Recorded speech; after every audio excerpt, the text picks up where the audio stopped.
5 whole years. For a beatdown that I was the victim.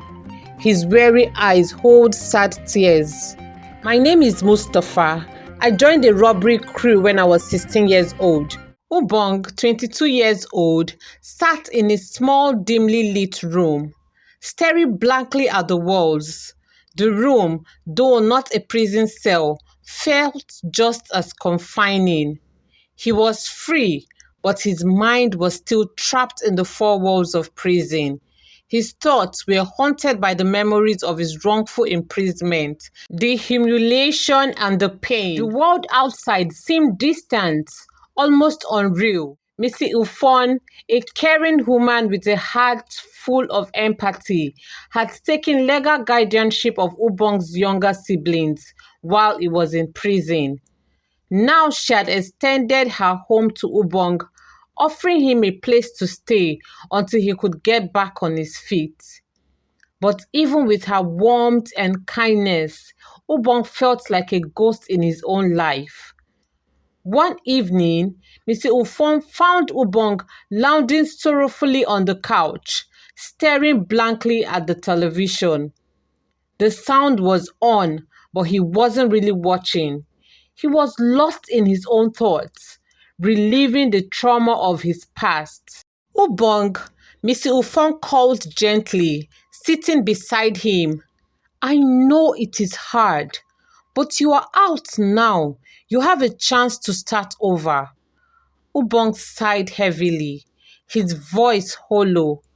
I don't know where to start, Missy. I feel like I'm still in prison. Missy Ufon reached out and took his hand in hers. You are not in prison anymore, Ubong. You are here with your siblings and with me. You have a chance to rebuild your life. But where do I go? Who is going to hire a guy with a record? Ubong asked, his voice tinged with despair. You don't have to figure it all out today, Mr. Ufon replied, squeezing his hand to reassure him. For now, she said, just focus on taking it one step at a time. And remember, you are not alone. I'm here and your siblings need you. Ubong looked at her, his eyes filled with gratitude and sadness. Thank you, Missy.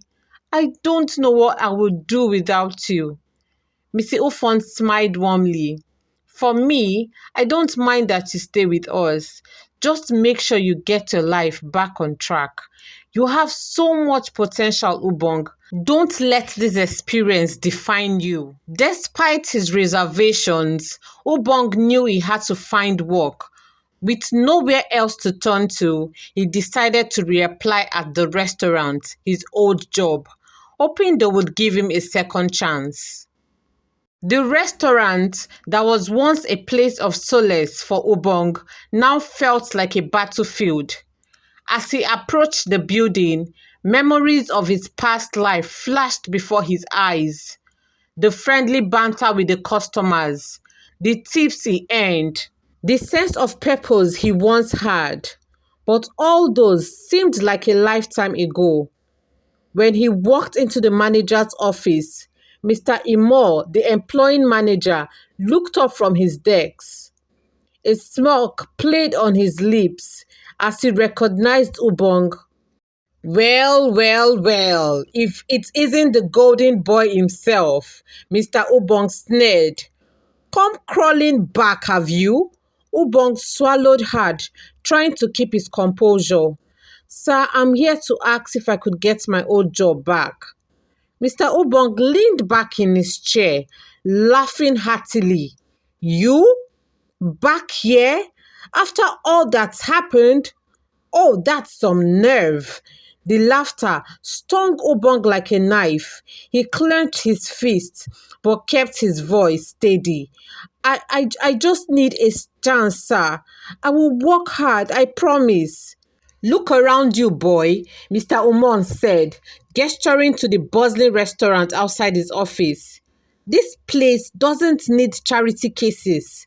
You had your chance, but you blew it. Now get out of my office. Ubong walked out, his heart heavy with humiliation. The laughter of Mr. Imo echoed in his mind as he left the restaurant, feeling smaller and more defeated than ever. Missy Ufon found Ubong sitting on the porch that evening, his shoulders slumped in defeat. She sat down beside him, sensing the weight of his burden. "They didn't give you the job, did they?" Missy Ufon asked softly. Ubong shook his head. "No, they laughed at me, Missy. I am nothing now. I don't know what to do." Missy Ufon placed a hand on his shoulder. "Ubong, I know it feels like the world is against you right now, but things can change. It's funny how when we change our thinking, things begin to align with the course of our thinking." Ubong looked at her, puzzled. "What do you mean, Missy?" "I mean, don't give up on yourself. Start thinking positively and opportunities will come your way. You have a future, Ubong. You just need to believe in it." Ubong felt the sun's heat on his back as he scrubbed the side of a dusty SUV at a local car wash. The soapy water splashed against his legs, but he didn't mind. It was a far cry from the life he once imagined for himself, but it was a honest walk. And it was what he needed to do to make ends meet. After being rejected by his old employer and having nowhere else to go, Ubong had taken a job at the car wash. He didn't want to keep relying on Missy Ufon for his needs, even though she insisted she was still happy to help. For Ubong, earning his own keep was a way to reclaim his dignity. Missy Ufon had been a constant source of support, always encouraging him to see the brighter side of life. Every evening after work, they would sit on the porch and talk. "Life happens, Ubong," she would often say, "but how we respond to it is what matters." One particular evening, Mr. Ufon noticed Ubong was deep in thoughts as he flipped through a biography of Nelson Mandela. "There is a journey to life, Ubong," she said, breaking the silence.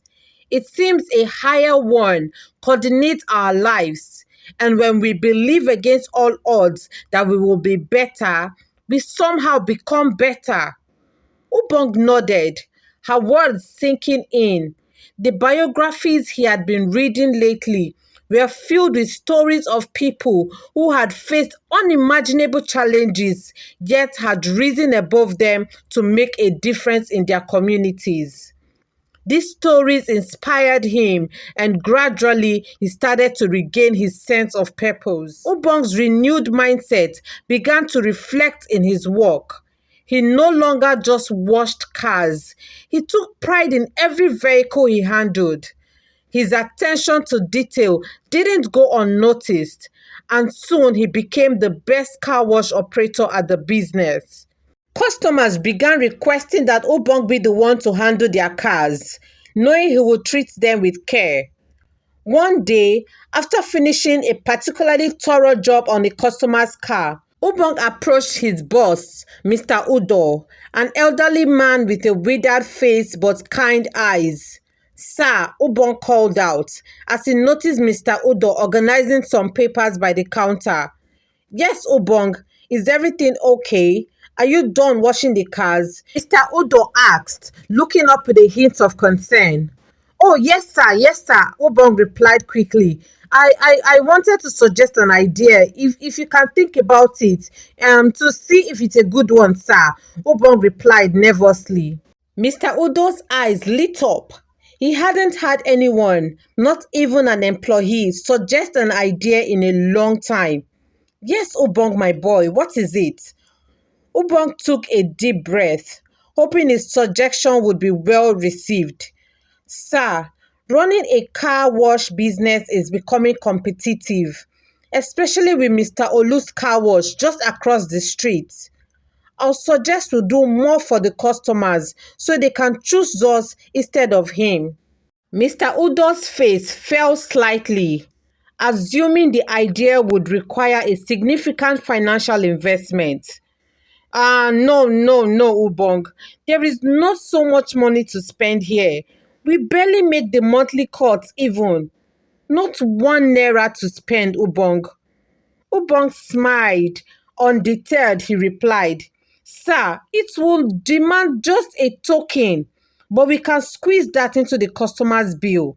The idea is simple. Since customers care enough about their cars to clean them, how about we add complimentary services? We could give them a car air freshener, a discount on car seat covers. I have spoken with a maker, the mechanic down the road, and he's agreed to offer discounted services to our customers. I believe this and more can make a difference in our services. Mr. Odo was quiet for a moment, deep in thought. He hadn't considered adding value to the services they provided, especially with the competition right across the street.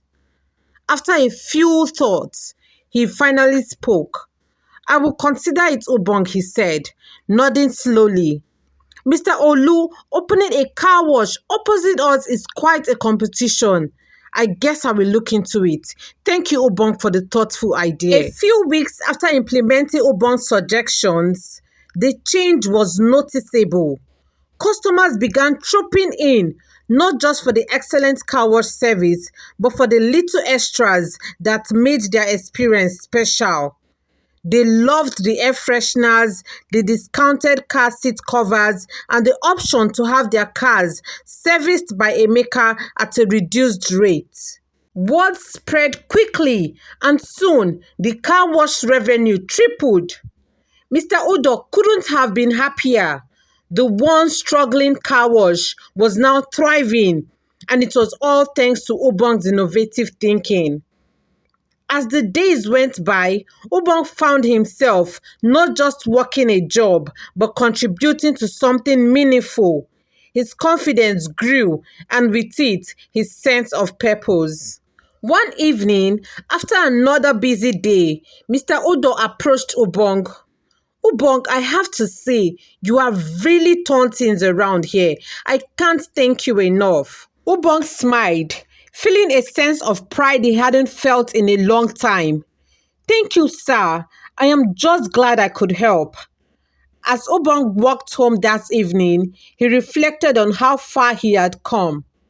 Life had thrown him into some serious challenges, but with Mr. Ufong's encouragement and his own determination, he had begun to carve a new path.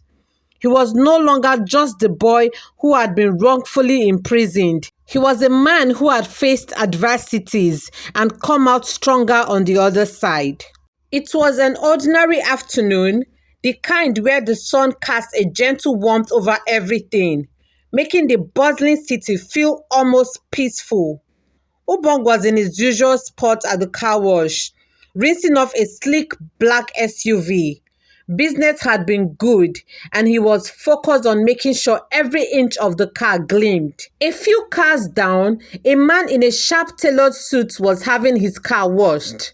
He was on the phone, pacing back and forth with an air of impatience. His voice was authoritative, commanding respect, even in casual conversation. Ubong didn't pay much attention to the man at first, as he was busy finishing up the car he was working on.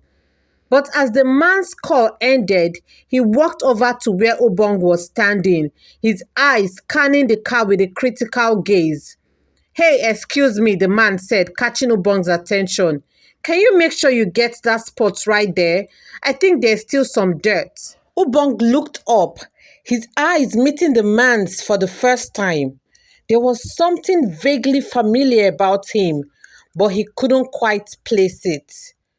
Yes, sir, I'll take care of it, Ubong replied quickly, moving to the spot the man pointed. The man watched him walk, his expression softening. You are really thorough, aren't you? Most guys just rush through it, he asked. Ubong just gave a modest smile and continued his walk.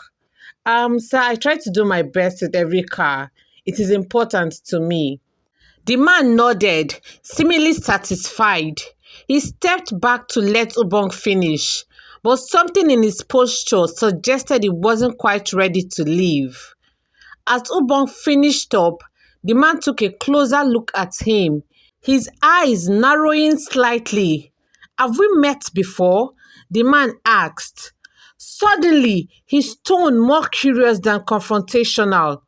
Ubong paused, the question catching him off guard. He looked up at the man again, really studying his face this time. Then it hit him. A flood of memories, distant yet vivid. The man standing before him wasn't just another customer. He was Mustapha, the friend who had once made a promise that Ubong had given up on. "Mustapha!" Ubong's voice was barely above a whisper, his eyes wide with disbelief. Mustapha's eyes widened in recognition. "Ubong, it's really you?" The two men stood there for a moment, stunned by the sudden reconnection. Thank you for watching and supporting us. See you on the next tale.